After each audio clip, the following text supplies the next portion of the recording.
Hey guys, Ben here and welcome back to another video on Superman Lois Season 4. Today we're going to be talking about the series finale and the ending. We're going to be explaining everything that happened, what it means, and also breaking down an interview that the showrunners of the show posted just after the episode aired. So if you do go on to enjoy the video, please be sure to leave a like and a comment and subscribe and turn on notifications so you don't miss any future videos later this year.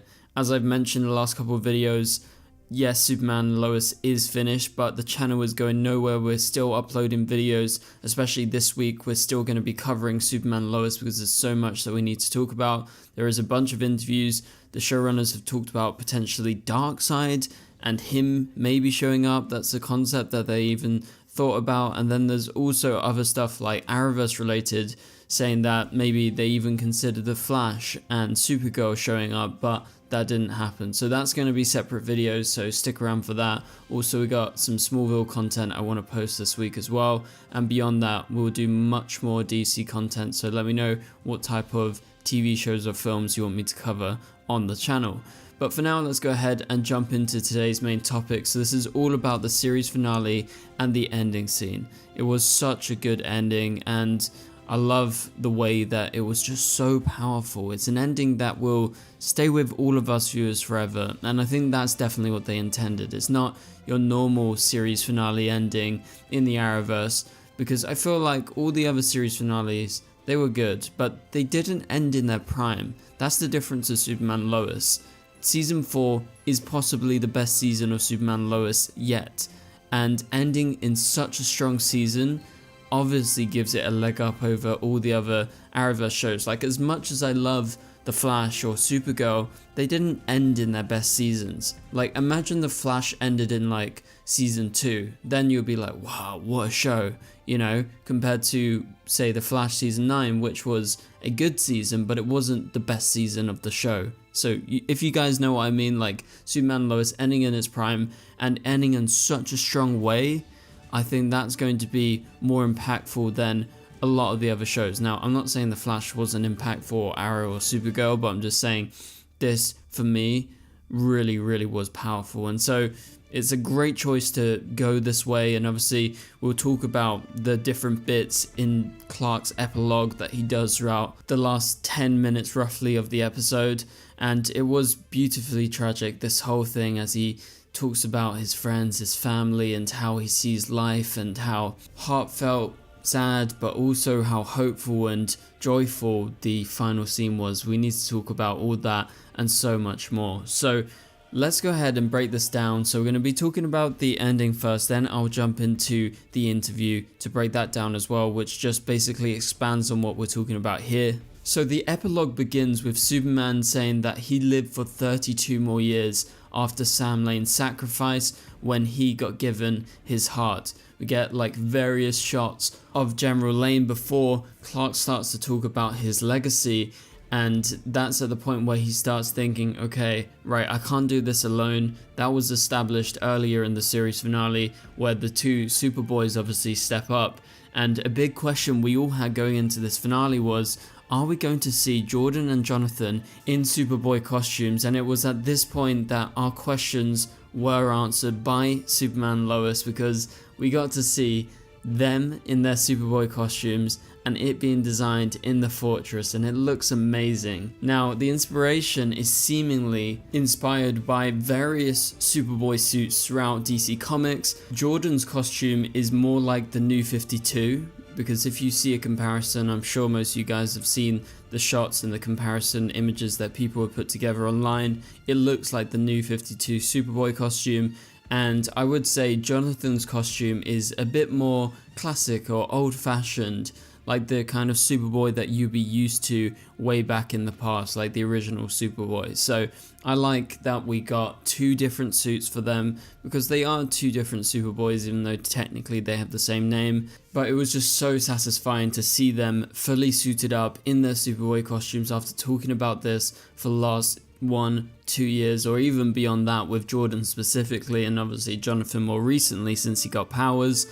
But it's at this point that Clark chooses to not be Superman alone, because he is joined by Superman 1, 2, and also Steel and Natalie, who all have the House of L logo on their chest. It's a super family. I love the fact that they're involved in this. They got the House of L crest despite not being Kryptonians and being from their actual family. It's because they are extended family. Obviously, they have proven their worth on the field, and they're a huge part of Team Superman, as you would call it, like we used to call Team Flash or Team Supergirl or Team Arrow, because they are Team Superman, those 5 plus Lois and obviously the rest of their friends who get involved in all the action.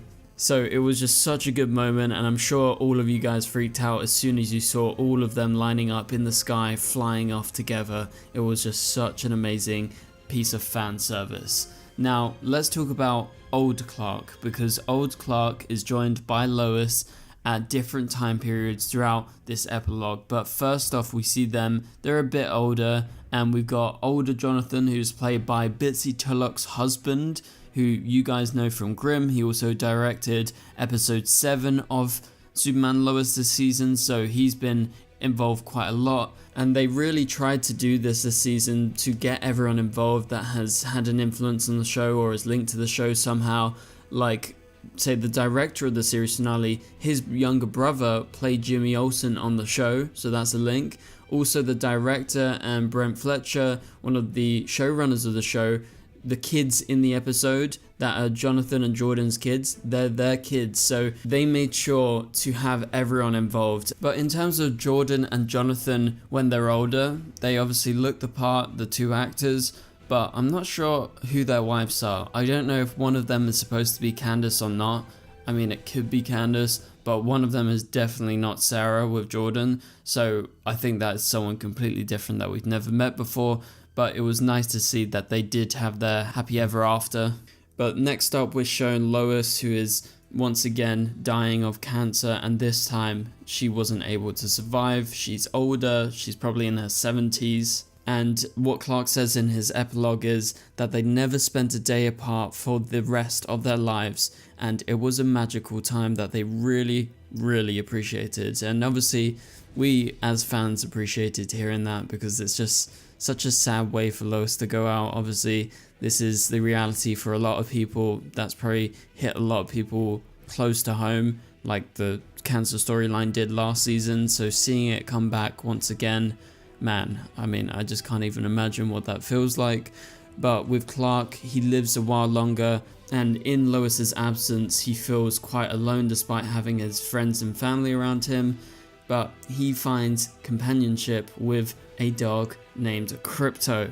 Now, this was one of the coolest little Easter eggs that we got. Obviously, this is a twist on the traditional sense of what Crypto stands for, because Crypto normally is Superman's companion, yes, but he is normally a superpowered dog. This is a normal dog. This is a dog that he just named Crypto, and he's more of like a support dog for him, a companion to go around in those in-between years between when Lois died and obviously when he is going to eventually die.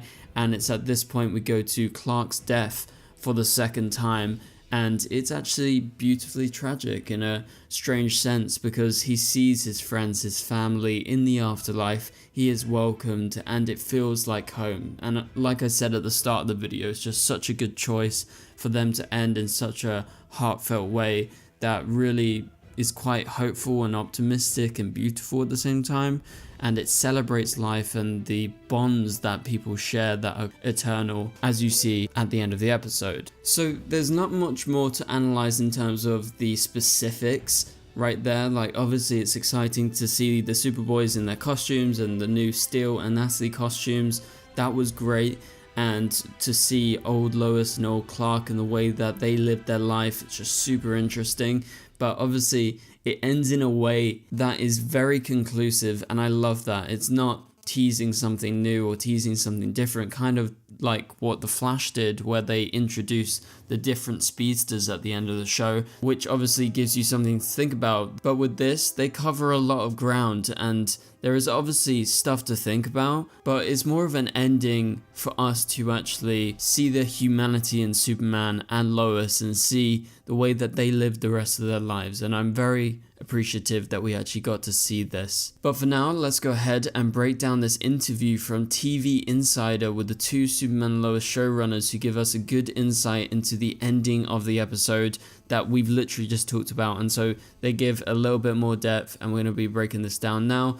So the first question is this: the show's always been tremendous, but it is so great that you tied up the Lex stuff with enough time to actually tell the family story, the rest of the human story, because we all know Superman lives beyond this point in his journey, and we know that Lex has to go to jail. He has to. So how did you come up with what you wanted for that final extended epilogue?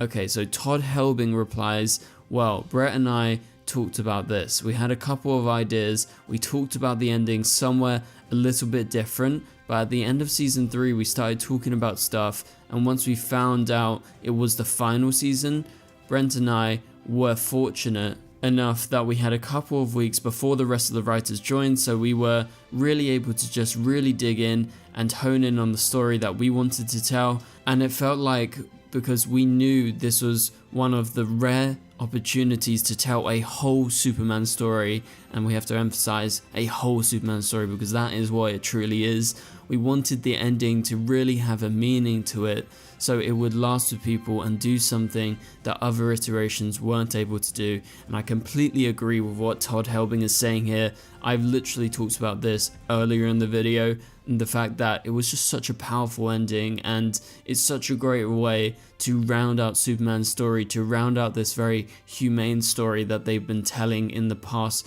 couple of seasons. So this is followed by, I don't think we've ever seen what you do here. This has never been done before, correct? Todd Helbing replies, no, you're correct. I don't think so. But once we got in the room, some stuff shimmied here or there, but we watched a lot of TV finales that we thought were great and really stuck the landing and got inspired by some, but I don't know when it solidified. Brent, do you know when it solidified? So Brent hops in here and he says, I think it was pretty much right after the 2 weeks of Me and You.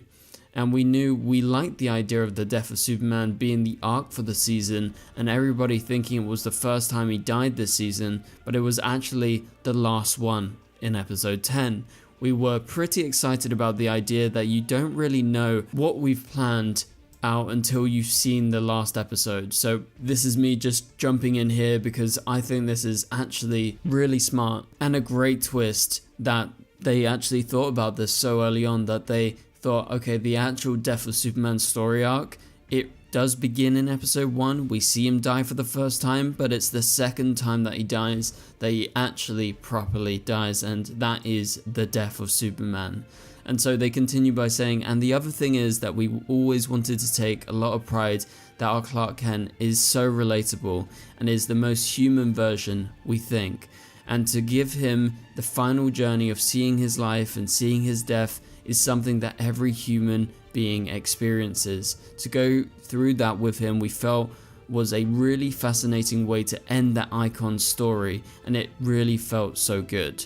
I think when we pitched it out at first in the room, everybody was concerned that it would be too sad. They're like, it's such a rough season, we've heard it, but also we thought, yeah, but when you see what we're doing with it, it's meant to be inspiring, and it is. And he goes on to say, death is a fact of life, but what if you tell the story of life and what it's worth? Doesn't that sweeten the pot enough to make the ending? And then with the final version of it, with him seeing Lois, we just felt like it was sweet enough to take away some of the sad. Now, I completely agree with him. I think this is the perfect ending.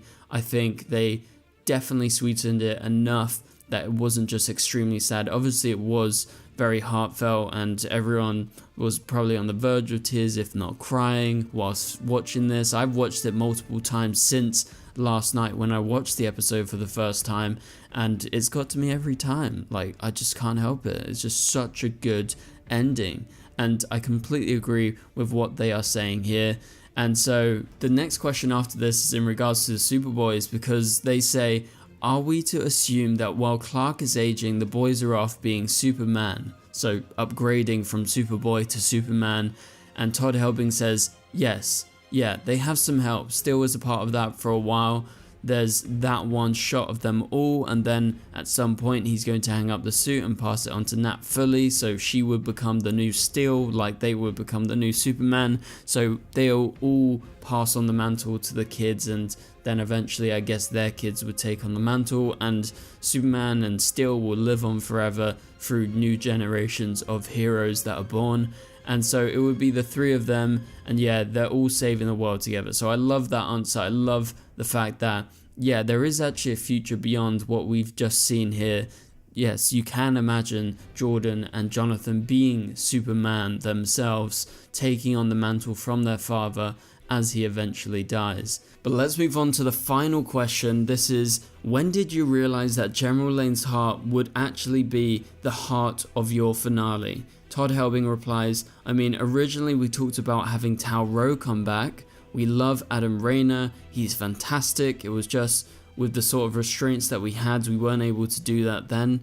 And the second light bulb went off that we could make it General Lane. It just felt like such a perfect sort of ribbon on their relationship. He was such a hard ass at the beginning, and you saw him soften up over the course of the show, fix his relationships and really grow to love Clark, you know.